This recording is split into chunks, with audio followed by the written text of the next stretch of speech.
안녕하세요. 제2의 인생 황혼이혼의 진행자 이종윤 변호사입니다. 결혼 후 자신의 이름을 잃어버린 채 누군가의 남편, 아내, 부모로 살아온 세월, 더 늦기 전에 나라는 존재를 찾으려는 분들이 어렵게 내린 결정 황혼이혼. 제2의 인생 황혼이혼에서는 황혼이혼에 관한 다양한 사례와 함께 법률 지식을 전해드립니다. 오늘 제가 준비한 주제는 유책 배우자의 이혼 청구에 대한 내용입니다. 유책 배우자란 책임이 있는 배우자라는 의미인데요. 이혼에 있어서 혼인 파탄이 된 데에 책임이 있는 배우자를 법적인 의미의 유책 배우자라고 합니다. 그렇다면 민법이 정하고 있는 유책 사유, 즉 이혼의 법적 사유들에 대해서 먼저 살펴볼 필요가 있겠지요. 민법 제840조는 재판상 이혼 사유를 다음과 같이 규정하고 있습니다. 첫째, 배우자에게 부정한 행위가 있었을 때입니다. 이는 혼인 중에 배우자가 아닌 제3자와 부적절한 관계를 맺는 것을 의미합니다. 흔히 외도, 불륜이라고 말하지요. 꼭 성적인 행위가 있어야만 성립하는 것은 아닙니다. 둘째, 배우자가 악의로 다른 일방을 유기한 때입니다. 정당한 이유 없이 배우자를 부양하지 않거나 동거를 거부하는 경우를 말합니다. 셋째, 배우자 또는 그 직계 존속으로부터 심히 부당한 대우를 받았을 때입니다. 예를 들어 심각한 폭력이나 모욕을 당한 경우가 이에 해당합니다. 넷째, 자기의 직계 존속이 배우자로부터 심히 부당한 대우를 받았을 때입니다. 다섯째, 배우자가 생사가 3년 이상 분명하지 않은 때입니다. 마지막으로 기타 혼인을 계속하기 어려운 중대한 사유가 있을 때입니다. 유책 배우자의 이혼 청구가 문제가 되는 경우는 실무적으로는 대부분 일방이 외도를 한 경우가 많습니다. 외도를 한 배우자가 불륜 사실을 들킨 이후에 자신의 잘못을 반성하는 경우도 있습니다만 반대로 집을 나가서 상간남, 상간녀와 계속 만나고 동거까지 하는 경우들이 종종 있습니다. 바로 이혼을 결심하시고 이혼 소송과 상간 소송을 통해서 위자료를 청구하는 분들도 있으시지만 가정을 지키기 위해서 배우자가 돌아오기를 바라며 상담을 요청하시는 분들이 많습니다. 그런데 배우자는 집으로 돌아오기는커녕 이혼을 하자고 요구합니다. 남편이 원하는 대로 이혼해주기 싫어요. 이혼해주면 불륜 남녀가 당당하게 연애하고 결혼도 할 텐데 그 모습을 도저히 지켜볼 수가 없습니다. 저는 가정을 지키고 싶습니다.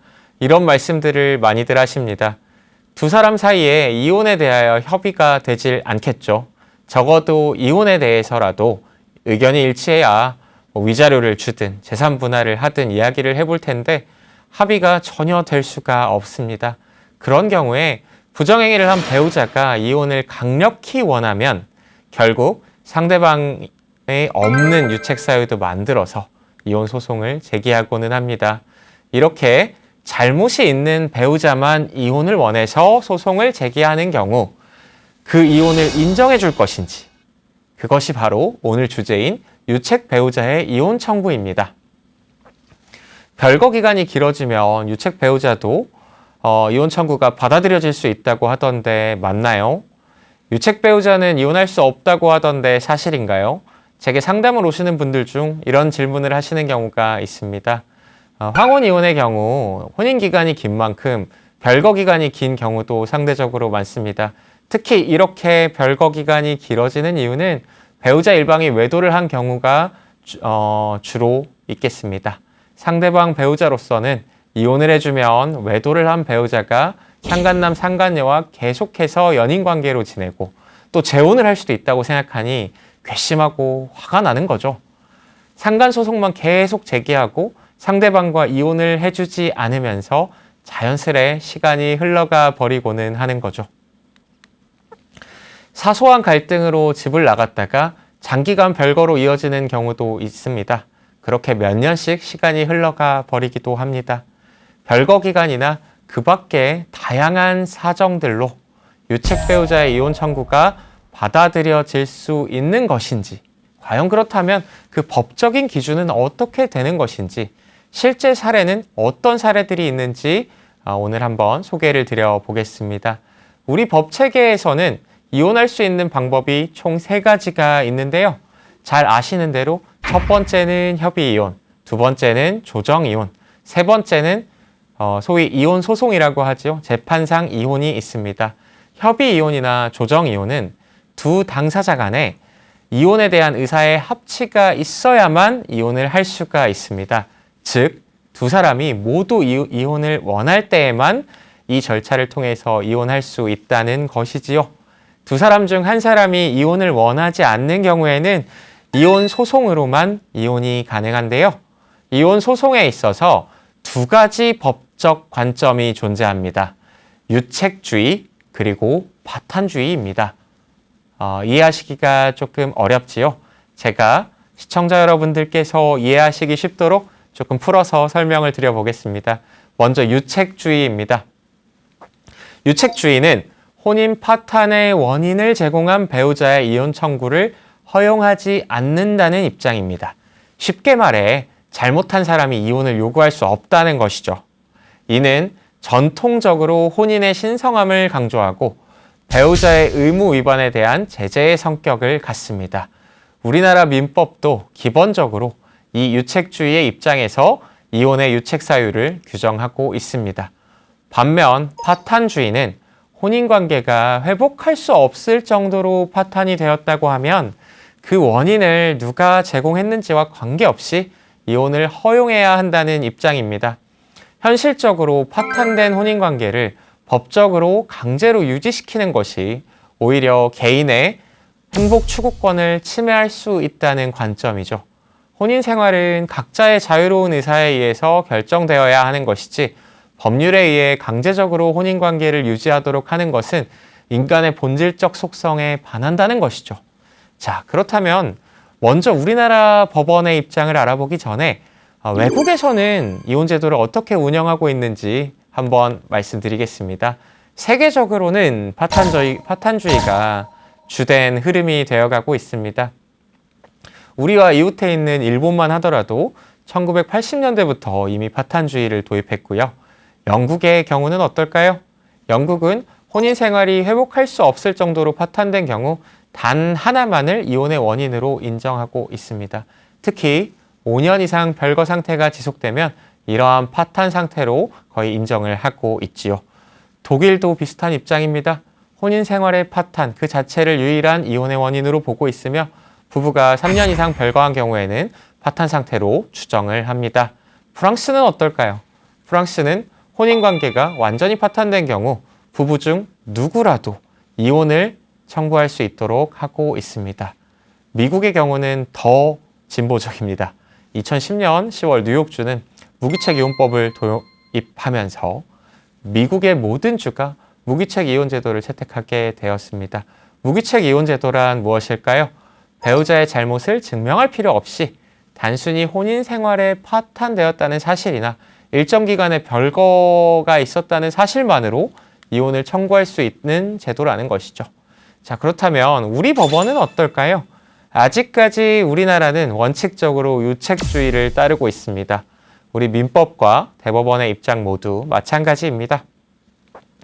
유책주의에서 파탄주의로 변경해야 하는 것 아니냐 하는 논의가 지속적으로 있었습니다만 대법원은 2015년 전원합의체 판결을 통해 다시 한번 유책주의 입장을 취하고 있다는 것을 확인하여 주었습니다. 유책주의가 갖고 있는 한계나 단점이 있기 때문에 대법원은 판결을 하면서 유책주의에도 불구하고 그 이혼 청구를 인용할 수 있는 몇 가지 예외를 규정하면서 매우 중요한 법리를 제시했습니다. 판결문을 직접 보면서 설명을 드리도록 하겠습니다. 자, 이혼에 관하여 파탄주의를 채택하고 있는 여러 나라의 이혼법제는 우리나라와 달리 재판상 이혼만을 인정하고 있을 뿐 협의상 이혼을 인정하지 아니하고 있다. 우리나라에서는 유책 배우자라 하더라도 상대방 배우자와 협의를 통하여 이혼할 수 있는 길이 열려 있다. 이는 유책 배우자라도 진솔한 마음과 충분한 보상으로 상대방을 설득함으로써 이혼할 수 있는 방도가 있음을 뜻하므로 유책 배우자의 행복 추구권을 위하여 재판상 이혼 원인에 있어서까지 파탄주의를 도입하여야 할 필연적인 이유가 있는 것은 아니다. 우리나라는 파탄주의의 한계나 기준, 그리고 이혼 후 상대방에 대한 부양적 책임 등에 대해서 아무런 법률 조항을 두고 있지 아니하다. 따라서 유책 배우자의 상대방을 보호할 입법적인 조치가 마련되어 있지 아니한 현 단계에서 파탄주의를 취하여 유책 배우자의 이혼 청구를 널리 인정하는 경우 유책 배우자의 행복을 위해 상대방이 일방적으로 희생되는 결과가 될 위험이 크다. 유책 배우자의 이혼 청구를 인정할 경우 유책이 없는 상대방 배우자를 보호할 입법적인 조치가 부족해 보인다 하는 것이 이 전원합의체 판결의 다수 의견의 주된 근거였습니다. 이대로 파탄주의 입장을 취한다면 유책이 없는 배우자가 충분히 보호받지 못할 수도 있다는 것인데요. 한편 앞서 말씀드린 것처럼 대법원은 이 판결을 통해 유책주의의 입장을 취하면서도 그 예외 조건을 규정하였습니다. 유책 배우자의 이혼 청구를 허용하지 아니하는 것은 혼인제도가 요구하는 도덕성에 배치되고 신의 성실의 원칙에 반하는 결과를 방지하려 하는 데 있으므로 혼인제도가 추구하는 이상과 신의 성실의 원칙에 비추어 보더라도 책임이 반드시 이혼 청구를 배척하여야 할 정도로 남아있지 아니한 경우에는 그러한 배우자의 이혼 청구는 혼인과 가족관계를 형해할 우려가 없고 사회의 도덕관, 윤리관에도 반하지 않으므로 허용될 수 있다. 따라서 상대방 배우자도 혼인을 계속할 의사가 없어 일방의 의사에 따른 이혼 내지 축출 이혼의 염려가 없는 경우, 물론 나아가 이혼을 청구하는 배우자의 유책성을 상쇄할 정도로 상대방 배우자 및 자녀에 대한 보호와 배려가 이루어진 경우 세월의 경과에 따라 혼인 파탄 당시 현저하였던 유책 배우자의 유책성과 상대방 배우자가 받은 정신적 고통이 점차 약화되어 쌍방의 책임이 경중을 엄밀히 따지는 것이 더 이상 무의미할 정도로 된 경우 등과 같이 혼인 생활의 파탄에 대한 유책성이 이혼 청구를 배척하여야 할 정도로 남아있지 아니한 특별한 사정이 있는 경우에는 예외적으로 유책 배우자의 이혼 청구를 허용할 수 있다. 유책 배우자의 이혼 청구를 예외적으로 허용할 수 있는지를 판단할 때에는 유책 배우자의 책임의 태양 정도, 상대 배우자의 혼인 계속 의사 및 유책 배우자에 대한 감정, 당사자의 연령, 혼인 생활의 기간과 혼인 후의 구체적인 생활관계, 별거 기간, 부부간의 별거 이후에 형성된 생활관계, 혼인 생활의 파탄 후 여러 사정의 변경 여부, 이혼이 인정될 경우 상대방 배우자의 정신적, 사회적, 경제적 상태와 생활 보장의 정도, 미성년 자녀들의 양육, 교육, 복지의 상황, 그 밖의 혼인관계의 여러 사정을 두루 고려하여야 한다라고 판시한 것이 대법원의 판시였습니다. 정리하면 상대방 배우자도 혼인을 계속할 의사가 없는 경우 유책 배우자가 상대방 배우자와 자녀에 대한 충분한 보호와 배려를 한 경우 사건 경과로 유책성이 약화되어 책임의 경중을 따지는 것이 무의미해진 경우에는 예외적으로 유책 배우자의 이혼 청구도 받아들여 줄 수 있다고 대법원은 본 것입니다. 자, 그렇다면 위 조건에 모두 해당해야 하는 것일까요? 아니면 한 가지 혹은 한 두 가지에만 해당하면 이혼 청구가 받아들여질 수 있는 것일까요? 법원은 모든 조건이 충족되어야만 명시적으로 이혼이 인정된다라고 판단하고 있지는 않습니다만 이 요건을 상당히 엄격하게 적용하고 있습니다. 인용이 되는 사건들은 대부분 세 가지 조건이 거의 충족되는 사건들입니다. 대법원의 입장이 좀 이해가 되시나요? 유책주의도 파탄주의도 장점과 단점이 확실하게 있기 때문에 대법원에서도 상당한 고민 끝에 두 입장을 어떻게든 조화시켜 보려고 노력했다는 생각이 좀 드시나요? 이제 구체적인 사례를 소개해 드리면서 시청자분들이 조금 더 이해하시기 쉽게 설명을 드려보겠습니다. 오늘 소개해 드릴 첫 번째 사건입니다. 혼인기간이 의뢰인은 한 30년이 넘으신 남편분이셨습니다. 그만큼 긴 세월이 담긴 혼인관계에 대한 이야기입니다. 의뢰인은 소송을 준비하러 저에게 찾아오셨을 당시에 은행의 임원이셨습니다. 의뢰인께서는 80년대에 4살 연하의 교사와 연애를 통해 결혼을 하셨다고 해요. 둘 다 안정적인 직업도 있었고 주변에서 보기에 모범적인 신혼부부였죠. 하지만 결혼 생활이 순탄치는 않았습니다. 첫 번째 문제는 고부 갈등이었습니다. 당시에 의뢰인의 부부는 의뢰인의 부모님 댁, 그러니까 시댁으로 들어가서 신혼생활을 시작하게 되셨는데요. 의뢰인의 어머니께서는 이제 나이가 많으신 분이기도 했고 굉장히 보수적이고 전통적인 가치관을 강하게 고수하시는 분이었습니다. 며느리가 맞벌이 한다는 것에 대해서 존중이 많이 부족하셨지요. 매일 아침 저녁으로 식사 준비며 청소, 빨래 등 집안일에 대한 잔소리가 하루가 멀다 하고 계속 이어졌습니다.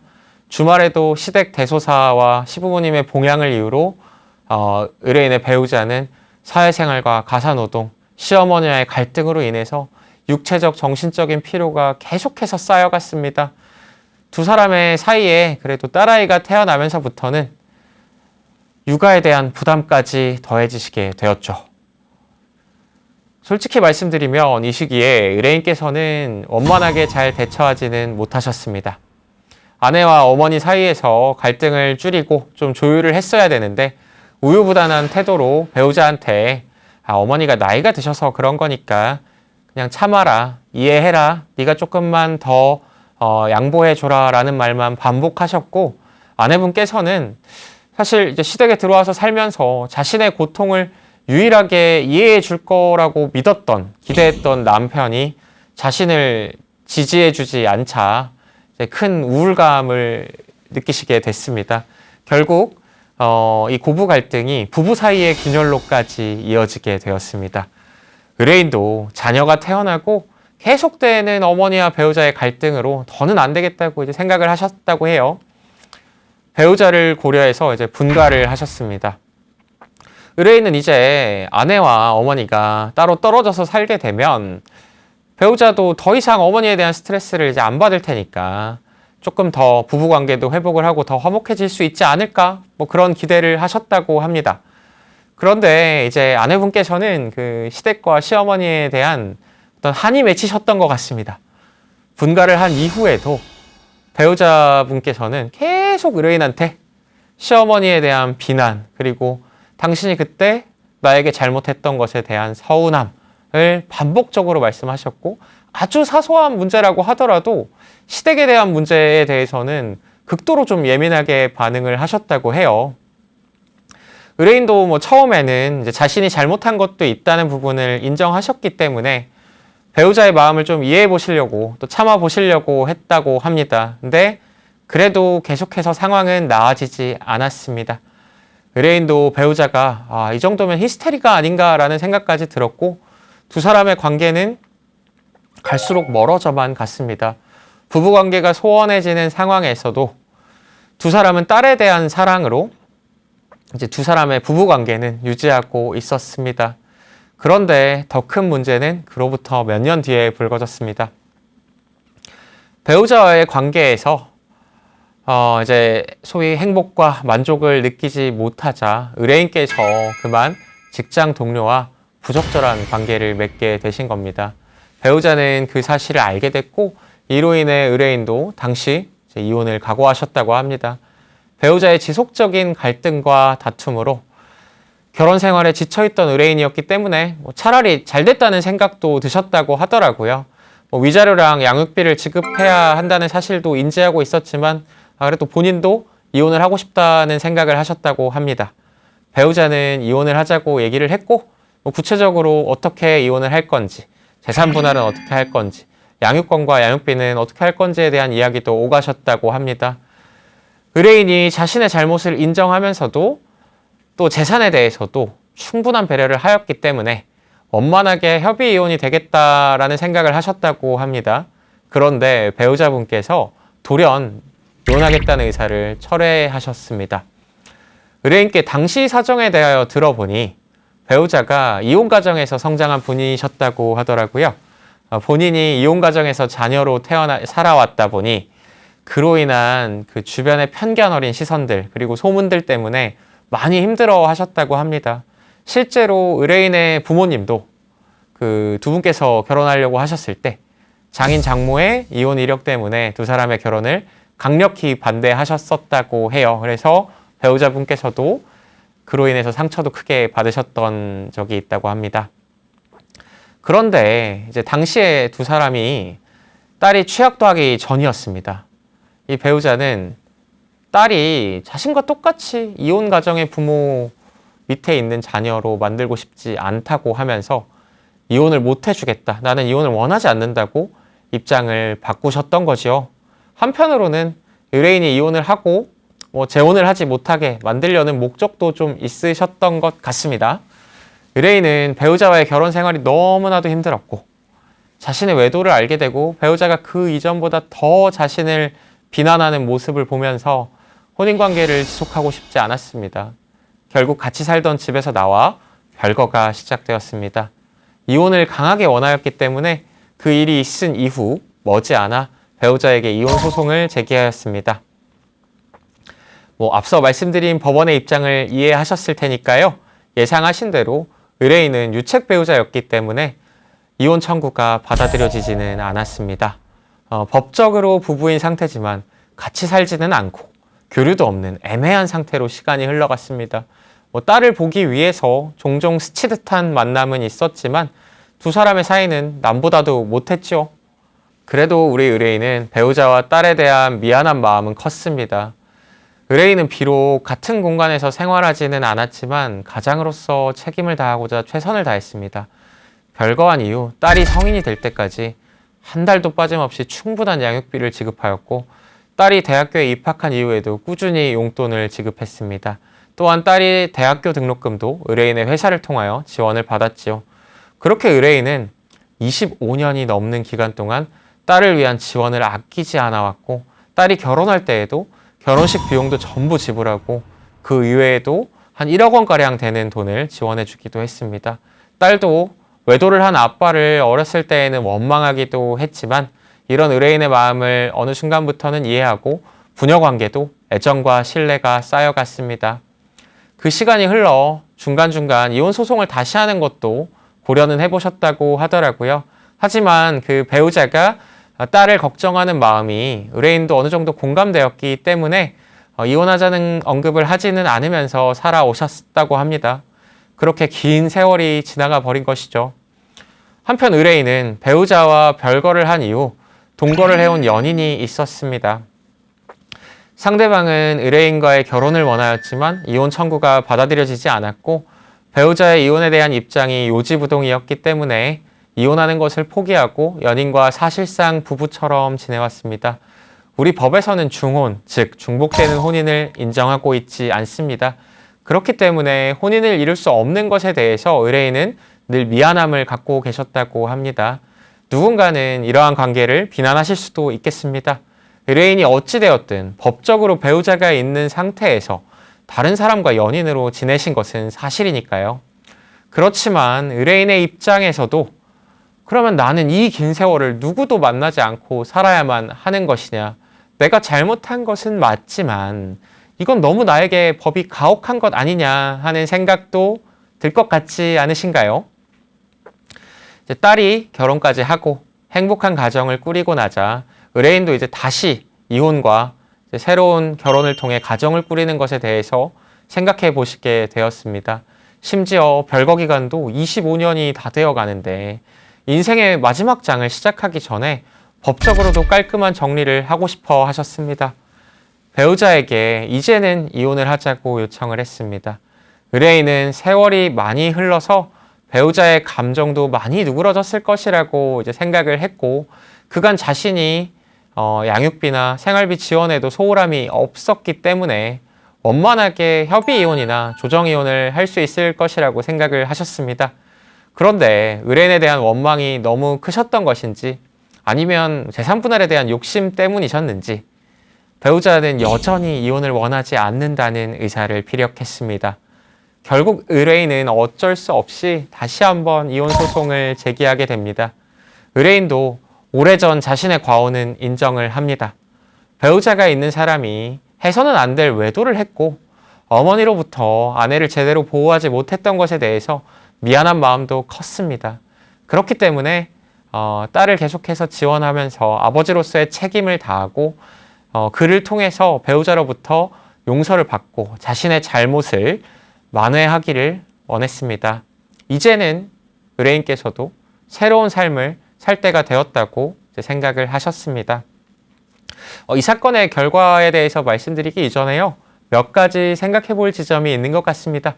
30년이 다 되어가는 과거의 잘못이 영원히 이혼 청구권을 제한하는 사유가 되어야 할까요? 의뢰인의 긴 세월 동안 배우자와 자녀에 대한 책임 있는 행동은 법적으로 어떻게 평가되어야 할까요? 사실상 두 사람의 혼인관계가 실질적으로 파탄이 된 상태에서 의뢰인에게 혼인을 법적으로 강제하는 것이 과연 어떤 의미가 있는 것일까요? 이제는 의뢰인도 60대가 되어서 남은 인생 혼인 기간만큼도 되지 않을 수 있습니다. 과연 법원은 어떤 판단을 했을까요? 법원은 이 사건에서 유책 배우자인 의뢰인의 이혼 청구를 예외적으로 인정했습니다. 그 근거로 둔 대법원의 법리를 자세히 살펴볼 필요가 있습니다. 앞서 말씀드렸던 것처럼 대법원은 유책 배우자의 이혼 청구를 허용하지 않는 것은 혼인제도가 요구하는 도덕성과 신의 성실의 원칙을 지키기 위한 것이라고 전제하면서도 책임이 반드시 이혼 청구를 배척해야 할 정도로 남아있지 않은 경우에는 예외적으로 이혼 청구가 허용될 수 있다고 판시했고, 이 사건의 재판부는 의뢰인이 그 예외에 해당한다고 판단하였습니다. 이 사건 재판부가 주목한 것은 크게 세 가지 요소였습니다. 첫 번째, 시간의 경과입니다. 혼인 파탄의 원인이 된 부적절한 관계가 발생한 지 25년이라는 시간이 흘렀고, 그동안 유책 배우자였던 남편은 꾸준히 생활비와 자녀의 양육비를 지원해왔습니다. 법원은 이런 세월의 경과로 과거의 유책성이 상당 부분 약화되었다고 보았습니다.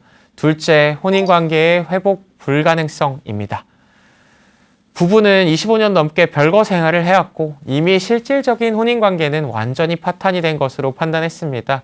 자녀도 성년이 되어 독립했기 때문에 더 이상 혼인관계를 유지하여야 할 필요성이 크지 않다고 보았습니다.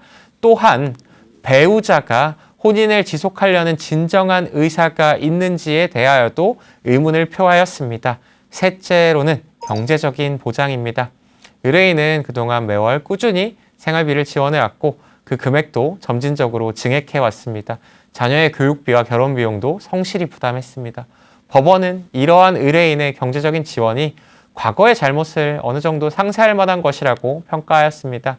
결국 법원은 이혼을 청구하는 배우자의 유책성을 상쇄할 정도로 상대방 배우자와 자녀에 대한 보호가 이루어졌다면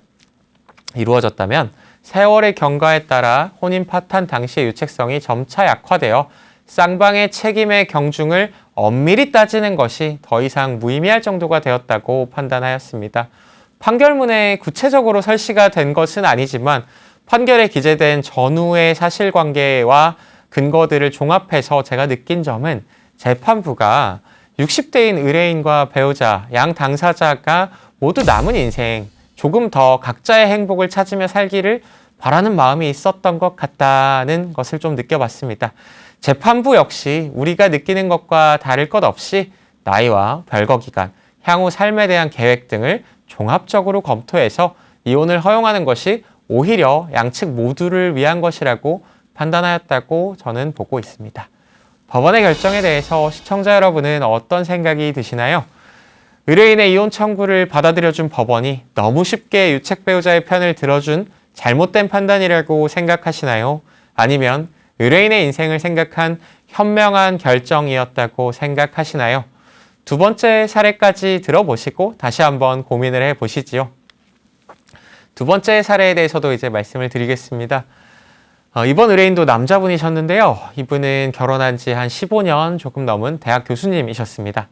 의뢰인과 배우자는 미국 유학 시절에 같은 대학교에서 대학원 선후배로 만났고 외로운 타국에서 전공도 비슷하고 성격이나 취향도 비슷해서 급격히 가까워졌다고 합니다. 자연스레 연인으로 발전했고 2년 정도의 연애 기간을 걸쳐 두 사람은 결혼을 하게 되었습니다.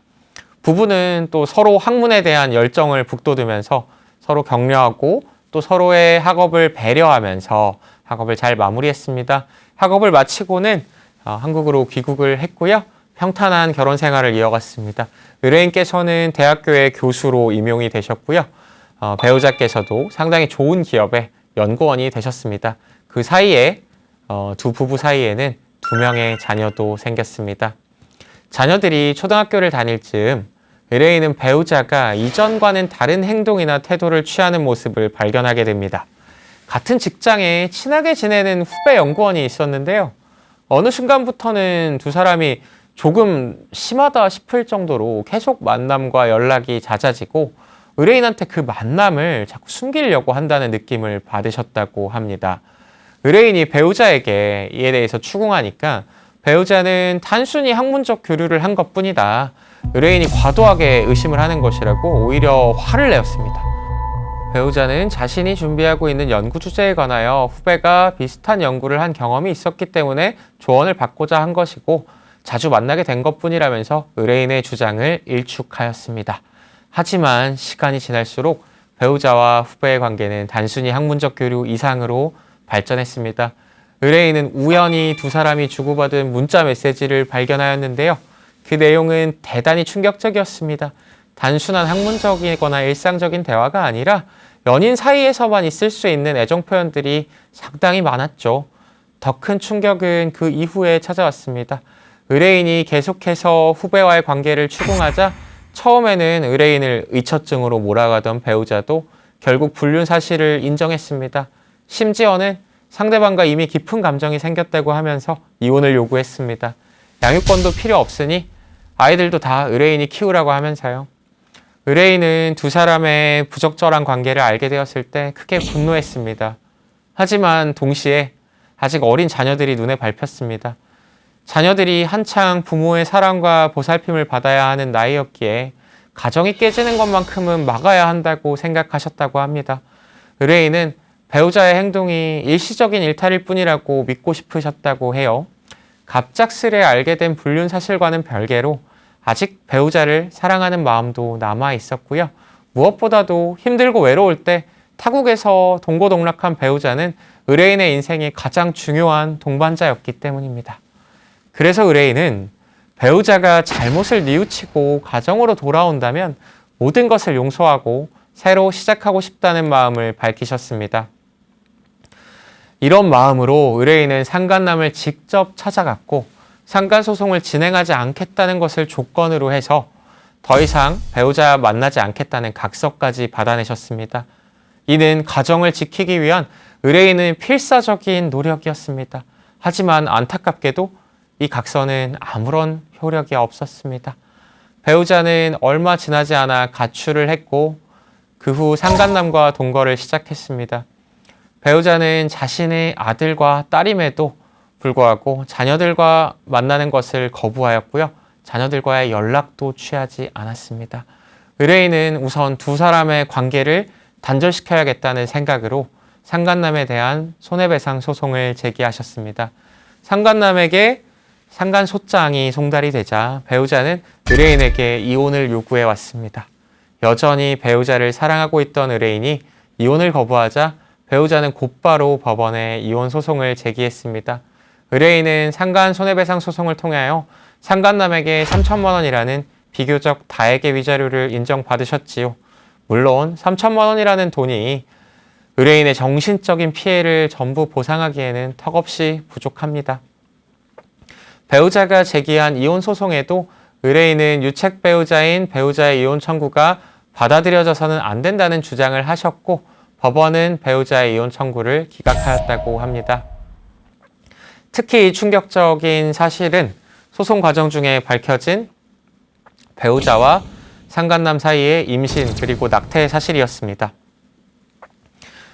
의뢰인이 이 사실을 알게 된 것은 모든 일이 일어나고 한참이 지난 후였습니다. 의뢰인은 이 사실을 알고 극심한 정신적인 고통을 겪었고 한동안 교수로서 일하는데도 극도의 어려움이 있어 휴직까지 하셨습니다. 그렇게 배우자가 집을 나가 별거가 시작된 지 2년이 흘렀습니다. 의뢰인은 부모님의 도움을 받으면서 아이들을 양육했고 배우자가 없는 생활에도 어느 정도 적응해 가고 계셨습니다. 그 즈음 다시 한번 의뢰인에게 이혼 소장이 송달되었습니다. 의뢰인도 두 번째 이혼 소장을 받게 되자 고민이 깊어졌습니다. 과연 예전에 행복했던 부부 사이 그리고 가족으로 돌아갈 수 있을 것인가? 스스로도 답을 할 수가 없으셨다고 해요. 아이들도 그 사이에 조금 자라서 중학생, 초등학교 고학년이 되었는데 자신들을 찾지 않는 엄마를 미워하면서도 엄마를 또 그리워했다고 합니다. 의뢰인은 엄마를 필요로 하는 자녀들의 모습을 보면서 그래도 내가 할 수 있는 한 가정을 지키기 위한 모든 노력을 다 해보고 싶다라는 마음을 갖고 두 번째 이혼 소송을 시작하셨습니다. 유책 배우자는 상대방이고 그렇기 때문에 유책 배우자인 상대방의 이혼 청구를 받아들일 수 없고 이혼 기각을 원한다는 입장을 밝히셨지요. 보통 이혼 사건의 당사자들은 직접 출석하지 않는 경우가 대부분입니다. 그럼에도 불구하고 의뢰인께서는 재판부에 가정이 회복되길 원하는 자신의 의지가 진정성 있게 전달되었으면 좋겠다고 말씀하시면서 직접 출석해서 의견을 진술하기까지 하셨습니다. 재판부에서 보기에 배우자가 너무 완고한 태도를 보이자 의뢰인에게 조정이나 아니면 반소를 통해서 이혼을 할 생각이 없는지 여러 차례에 걸쳐서 확인과 권유가 있었습니다. 재판장님께서는 배우자가 가정으로 돌아올 가능성이 거의 없다고 보여지는데 이쯤에서 이 사건 소송을 통해서 이혼을 하는 것이 어떻겠냐는 권유를 하셨지요. 하지만 의뢰인은 자신의 뜻을 굽히지 않았고 재판부에서는 상대방의 이혼 청구를 기각해 주시기를 요청드렸습니다. 과연 재판부에서는 어떤 판단을 하였을까요? 결과부터 말씀을 드리면 법원은 배우자의 이혼 청구를 받아들이지 않았습니다.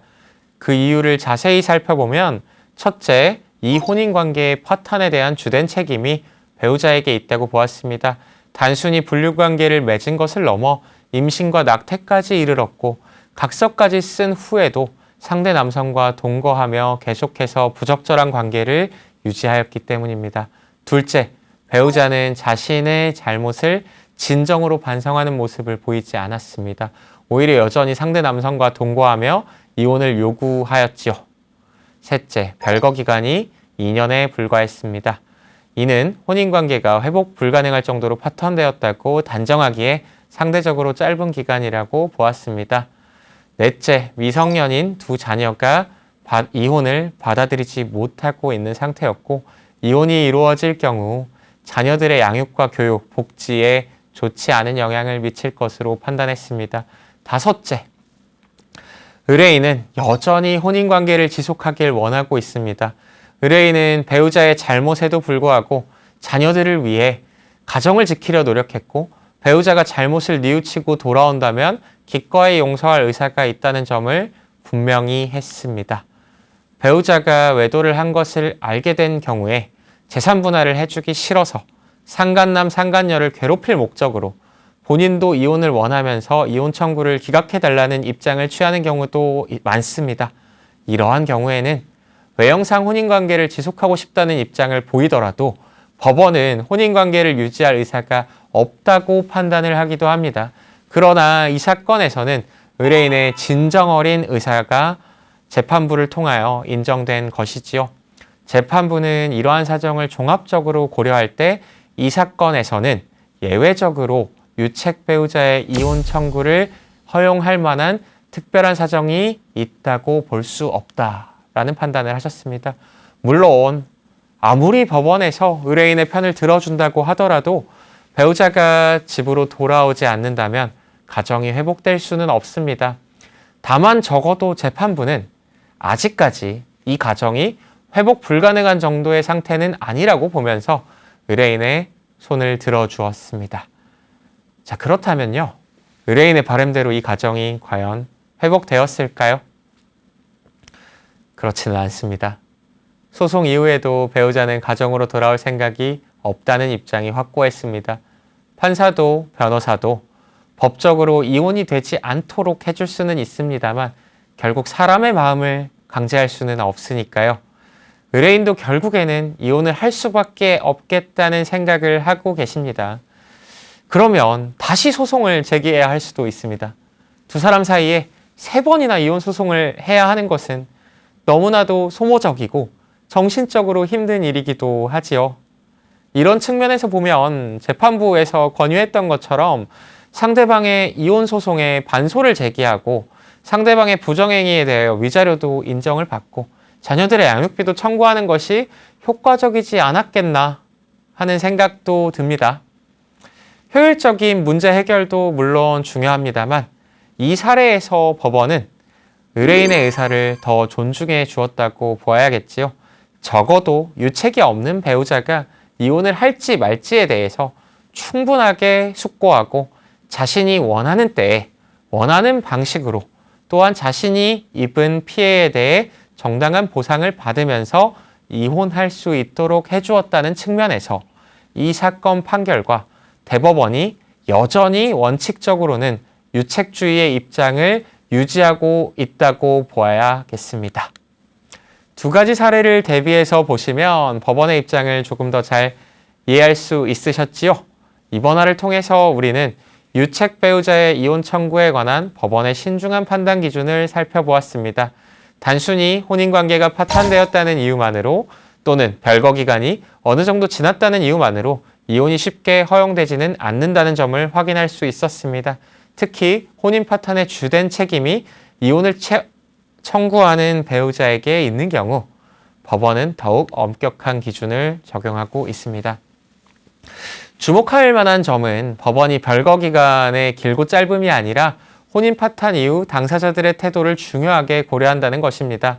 잘못을 저지른 배우자가 진정한 반성 없이 이혼을 요구하는 경우와 오랜 세월이 지나 진심 어린 사죄와 함께 이혼을 청구하는 경우는 다르게 판단될 수 있다는 것이지요. 또한 상대 배우자가 혼인관계를 지속하고자 하는 진정성 있는 의사를 가지고 있다는 점 역시 중요한 고려사항이었습니다. 배우자의 잘못된 행동에도 불구하고 용서하고 가정을 지키려는 의지를 보이는 경우 법원은 이를 존중하고 있습니다. 결국 혼인이란 단순한 개인 간의 계약이 아닌 서로에 대한 신뢰와 책임이 전제된 중요한 사회적 제도라는 점을 대법원이 입장과 오늘의 사례들을 통해서 확인하실 수 있으신 것이지요. 부부는 인생이라는 여행길을 평생 함께 걸으며 고락을 함께 나눈 동행자입니다. 황혼이혼을 생각하시기 전에 긴 세월 함께 해온 깊은 정을 다시 한번 헤아려 주십시오. 그래도 돌이킬 수 없는 결심이라면 저희 제2의 인생 황혼이혼에서 도움을 드리겠습니다. 저는 다음 주에 다시 찾아오겠습니다. 함께 해주셔서 감사합니다.